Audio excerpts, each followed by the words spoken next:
Hello, let's talk a little bit about fatigue. I actually have a fatigue hearing. That is not the diagnosis, that's one of the symptoms or repercussions of the diagnoses, maybe combined with some medications.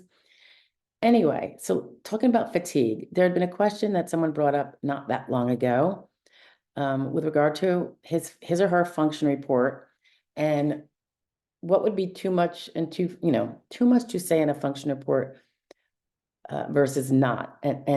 Specifically, the person was wondering if he or she should include that due to his sleep issues, um, he had fallen asleep at the past job to the point where security was called. Not that that's necessarily relevant, but um, it could be if he wasn't wakeable. I don't know why security was called, right? Um, fallen asleep at family events, and has also fallen asleep in the parking lot after he parked to try to do shopping or whatever. So it sounds almost, I mean, aside from the fact that maybe it would be a narcolepsy type of thing that one would want to get worked up, with their doctor to see if there's an actual diagnosis of narcolepsy that's causing that kind of sleepiness or fatigue. But my thought on that was it's not too much information necessarily.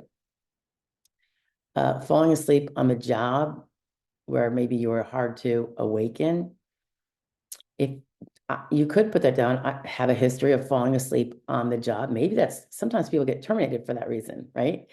They could have various other impairments, but that particular one is the one that really, irked the employer.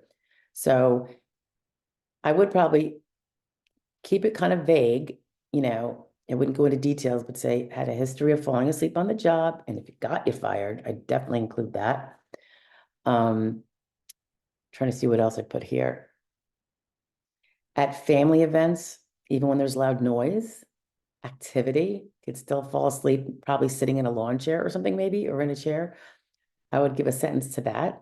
A history of, you know, and the parking lot after parking merely to do shopping. That's usually a short errand, right?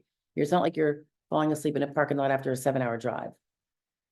I would say history of, um, when I park my car, I have to take a nap, or if I fall asleep because I'm not doing anything active. I mean, that's almost dangerous.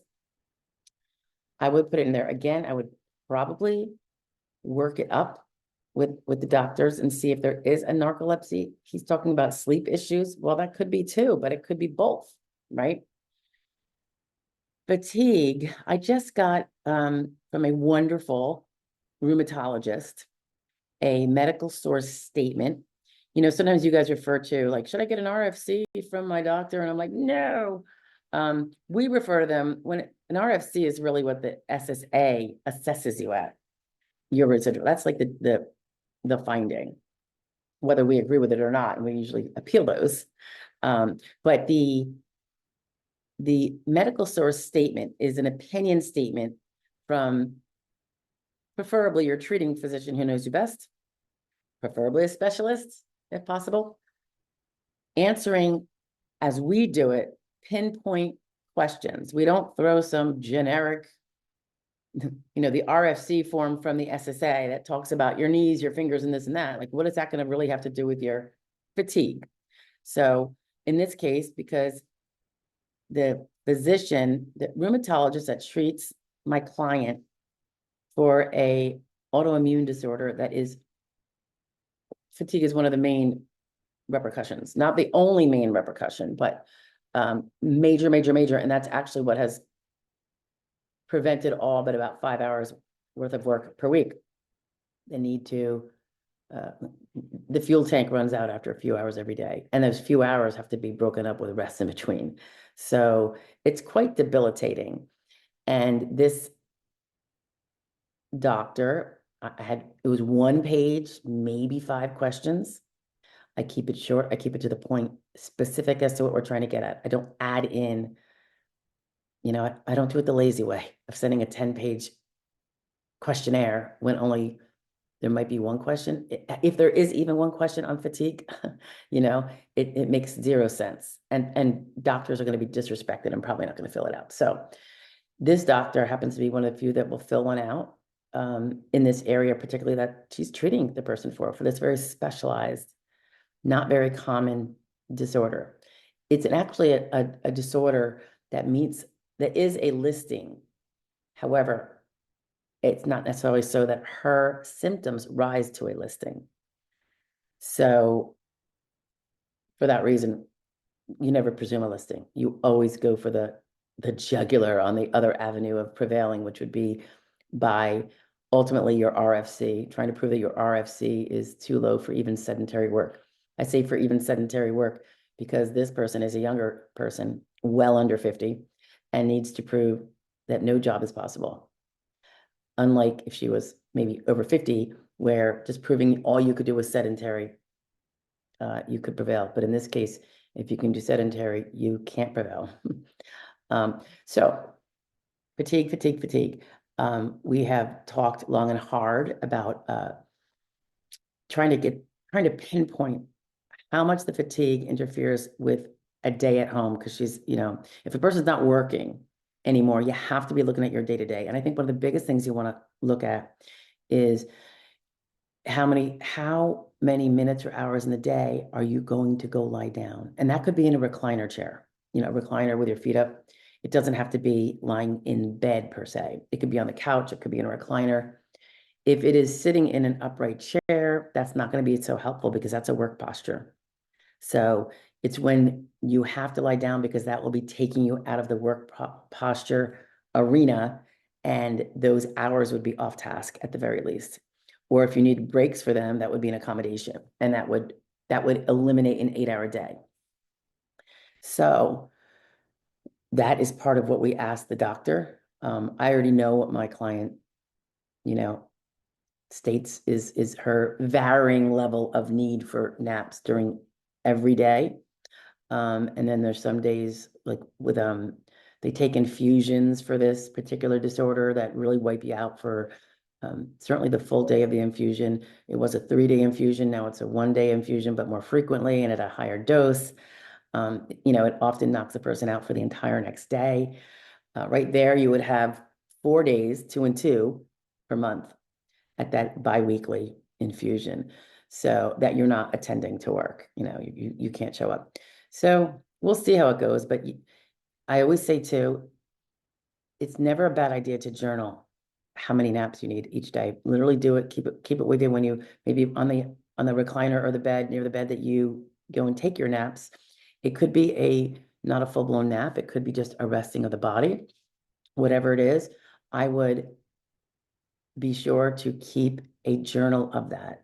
So I went to lie down at 9:30, I got up at 10:30. I went to lie down at 1, I got up at 3:30.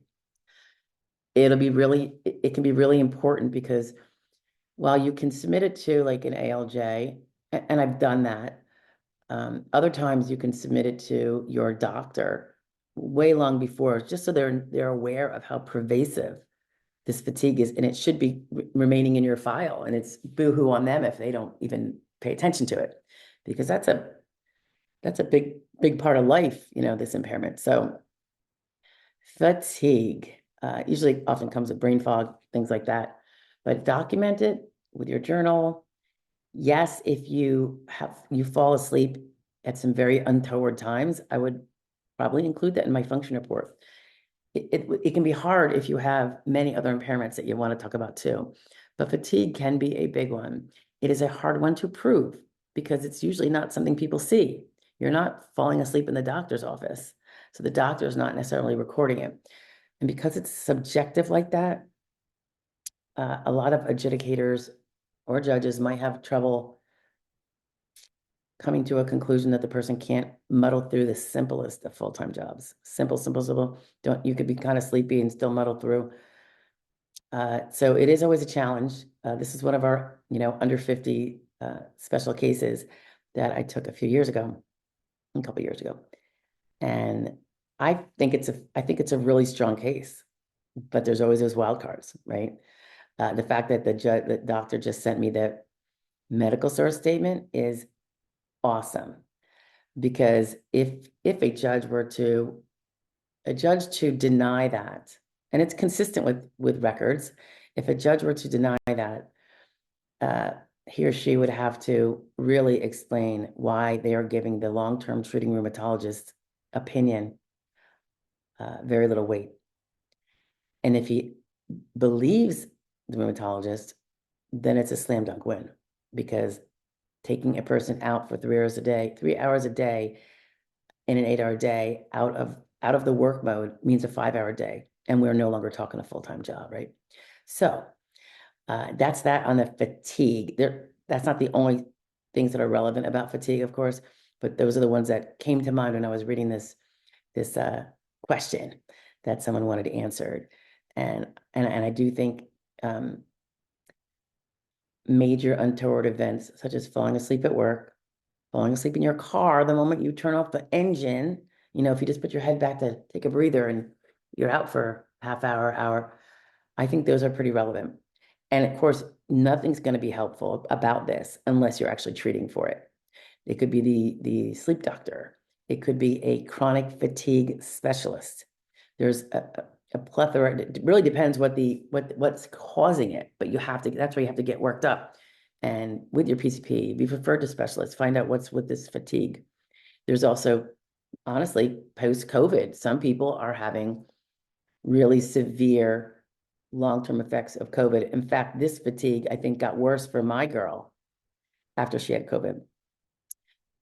Having already like a suppressed system, right? You're just more vulnerable. So we'll see. But yeah, go extra hard to get evidence when it's fatigue.